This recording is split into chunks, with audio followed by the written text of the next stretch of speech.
I think you'd go to 300 to 500 an ounce, possibly this summer. Okay.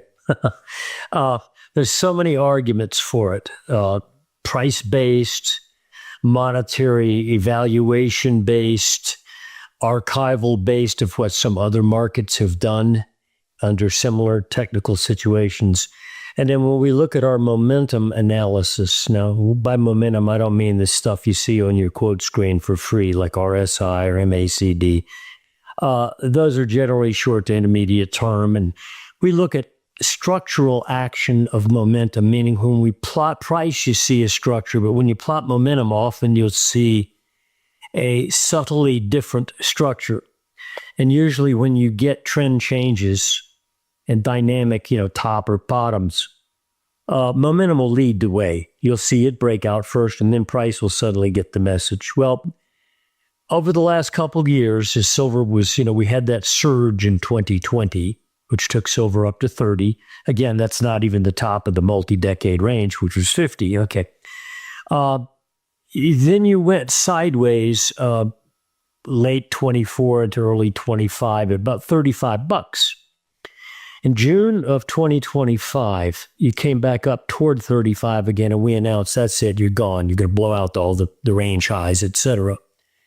And then some other technical events occurred in the process that argued long-term now, not ignoring the short-term stuff, that you're going a lot higher.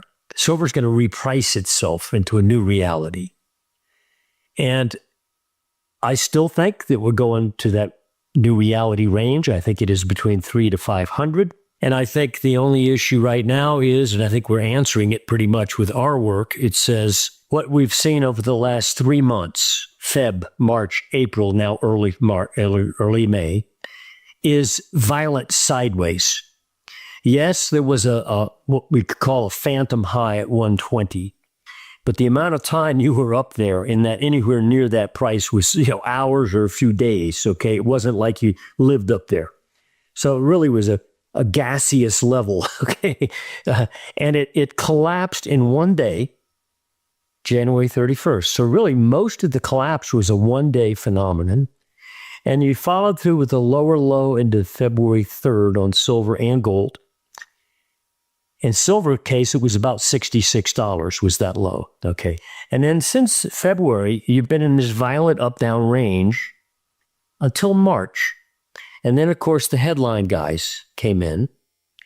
And, we have the war with Iran. Oh, my gosh, we're going into global depression, et cetera, because oil's going up, and we had to sell silver. Okay. And we suggested in a report prior to that late March 23rd sell-off in silver and gold that they would go down and nip out the February price low, something that every guy looking at a price chart could see that, no, the silver low is 66.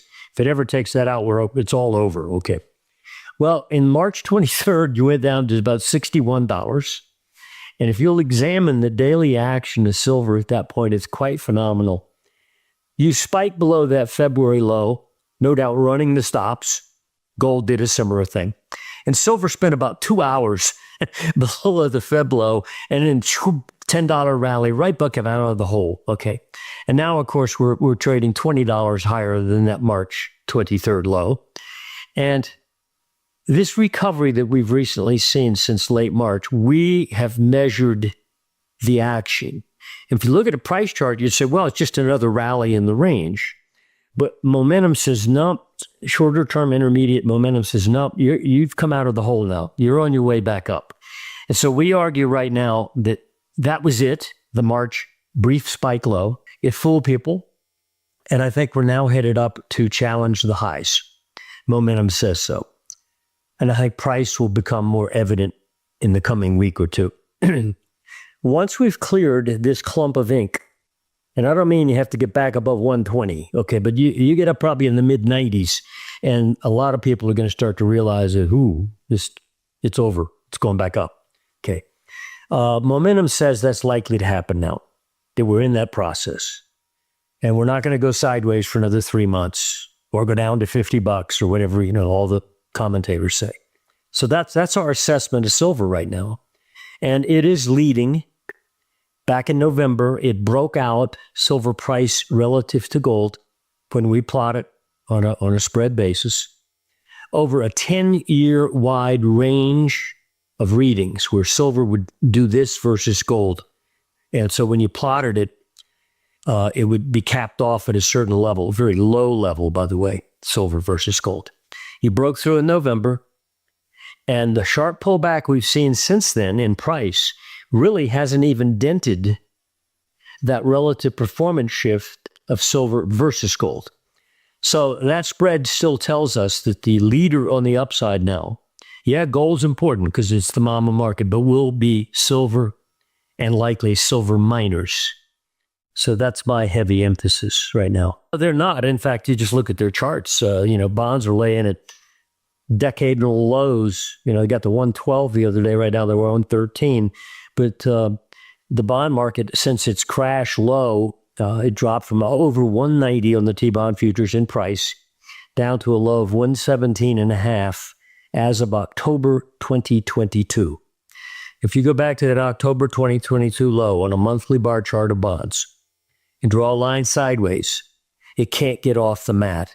Goes up, goes down, but it can't seem to base and get a rally going, which is what we've argued it wouldn't be able to do.